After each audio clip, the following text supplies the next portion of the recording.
I guess there's two questions here. You've been in since Trump's administration. Well, who's been the best president we've had since you've been for the military? Since you've been in, I would say President Trump for sure. Really? Yeah. Why? Did you touch Bush at all in your? So yeah, shortly, but I mean the reason why I say that is because there's a whole support component of it, and not only is there a support component of it, so it's like a yes. I mean everybody pays lip service to hey, this is what you're going to do, and everybody values the fact that you're willing to lose your life in defense of the country. So that narrative exists regardless. That's really nonpartisan. The pieces that really manifest themselves well is how are you funded to do your job? I mean, and when you have people that produce tangible results of like, oh, you need this, okay, we'll get you this. Like those are tangible differences within the services. And those are absolutely tangible differences between administrations. So those are the ways where you're like, okay, not only does he say it, but the proof is in the pudding there. So then what were you needing that you weren't getting from the Biden administration? They, from a defense spending standpoint, actually, since you brought up DEI, the ideology that administration put forth as the preeminent issue was the most damaging. So now it's like that wasn't even a problem, and now we're being taught how to make it a problem and then taught how to deal with it. Because of that, anytime I tell you as a warfighting organization, you need to be concerned about these things that have nothing to do with warfighting whatsoever. And not only that, but I'm going to commit money. I'm going to commit resources. I'm going to make you do those things. Yeah. Yes. But we're not giving female fighter pilots a chance to even compete in being pilots. I don't understand what the problem is here, Scott. That's right. We're just trying to create more opportunities and help you out. That's you know? right. Yes. And I you appreciate the sarcasm. That is very well put. You notice the problem with female pilots. It's not a problem when they're flying. It's when they land when they always wreck. Stop it, Gabe. This is when they're driving. I didn't do that. That's the problem. In one sense, like what was the effect of DEI on the military, especially particularly in your branch? Well, so I was going to say I wish I could provide you more. So a very good friend, Matt Lohmeyer. So Matt, we become good friends over the years. He wrote The Irresistible Revolution. He actually wrote that and was fired from Space Force as a commander prior to the COVID shot coming about. And so we became good friends as a result I connected of this. with him. He was in Boise. Yeah, he sure is. I can't remember if we had him on the show or not, but I connect with him through all the stuff that had been going on. But and he has done wonderful work, and he'll continue to do wonderful work. And now he's with the Air Force. So he's going to go Undersecretary of the Air Force. Yes. Which is a very exciting move. We're happy to see those things. For a host of reasons. Yeah. It certainly is from a restorative standpoint. How do you do it? You get people in place in every crook and nanny that you possibly can that has authority and stuff. Issues. You bet. But Matt specifically recognized the socialist Marxist ideology and how it was permeating in the military. I say that because he was in the Space Force and the Air Force. So the most progressive forces as it pertains to any of that is the Air Force? You better believe it. So now you take the Marines. I mean, if you look at, you brought it up like other issues, the Marines were the last to generally comply. And because they generally were like, hey, we don't necessarily think this is right. For better or worse, for the most part, when Marines are given an order to, hey, these are now your new marching orders, they will do it and they'll execute it violently, right? Tell me you hate the Air Force without telling me you hate the Air Force. I do not hate the Air Force.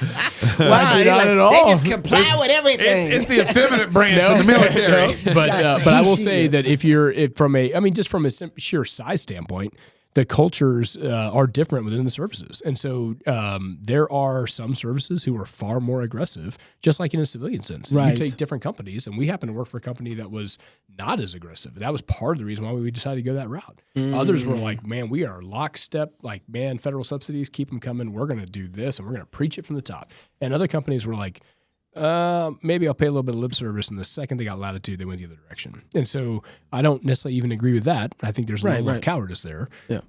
However, like, you see it play out, and it's the same within the Department of Defense. So that's really scary because, Air Force, a lot of them going to come out flying planes. So just seeing that they're willing to bend over for that just kind of scares me a little bit because we already have problems with DEI inside of our own, But I think Matt also did a wonderful job. He had a congressional hearing a while back, and he testified, and he was like, the average, like the sailors, the airmen, the Marines, like they do not care about this, and they should not be forced to care about this. They're not necessarily susceptible. So you have leadership pushing down these DEI initiatives to try to eradicate something that largely does not exist. Right. Except for the fact that, like you said, I mean, my heart breaks for like the gal who just spoke with Tucker Carlson. Like, she is a woman who earned her right to be a pilot, and I hate to say it, but a lot of people go by, and I can tell this firsthand because I see it. I have conversations in the terminal all the time, and they're like, "Man, I wonder how she got there. She worked hard. She earned it." DEI has been so unfair. I remember we talked about this on the show a long time ago, but when Matt Chandler in the church down in Texas. He works with a consultant apparently to like elect his elders in his church, and the consultant asked him, what do you want, a black 7 or a white 8? Oh my gosh, yeah. Said that. Yeah. That's unbelievable. And then so now if you have and Matt was like, well, I would take a black 7, isn't that what he said? Something like that? Over a white 8? Yeah. I think he said something like that. But what if he's a black 9 now? Right. No one in his church knows. Yeah. But everyone now, this black elder who's like legit, godly, faithful family should be an elder. Oh, I know. Everyone knows if is he black 7?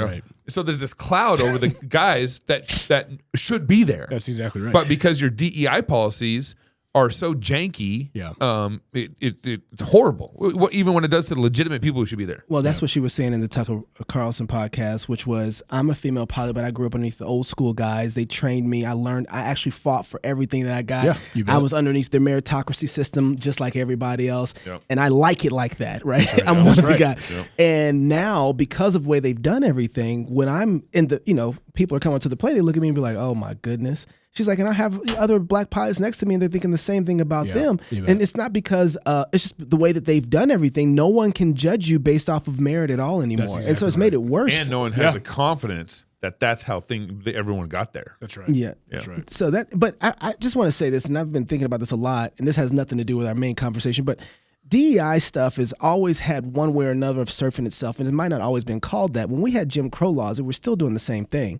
We were hiring people because of the color of their skin, not because they were more skilled than another person. Correct. It was just white. It was just white. So this is what's really interesting about that. The DEI thing says that we haven't learned the lesson about meritocracy, right? This is why we had to start Negro Leagues. This is why we had to do other things, is because it was all a form of DEI where we're only going to hire people because they look like us, not because they're skilled or valuable, more valuable in one way or another. We didn't judge that way. And so we're still kind of in this weird kind of flux back and forth. I know what we'll do to stop that sort of segregation. We'll create a whole nother form of it. Yeah. Well, and I think to your point, way. you're absolutely right. I mean, critical theory tracing back, and this is a challenging part of the DEI conversation. So you go back to critical theory, and this is the reason why, and this is before we had the conversation.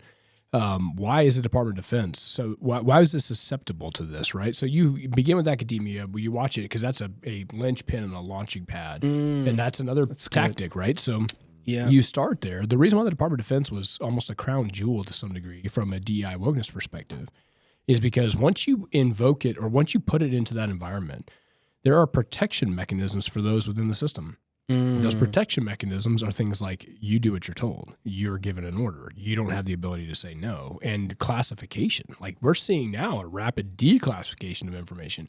You can hide so much of what happens. So you can allow that seed to grow in a very bad way, in a very rapid fashion that you can't do in civilian life. And so I think that is a huge piece of the distinction between the two, and also why that was like almost, I would argue, a target,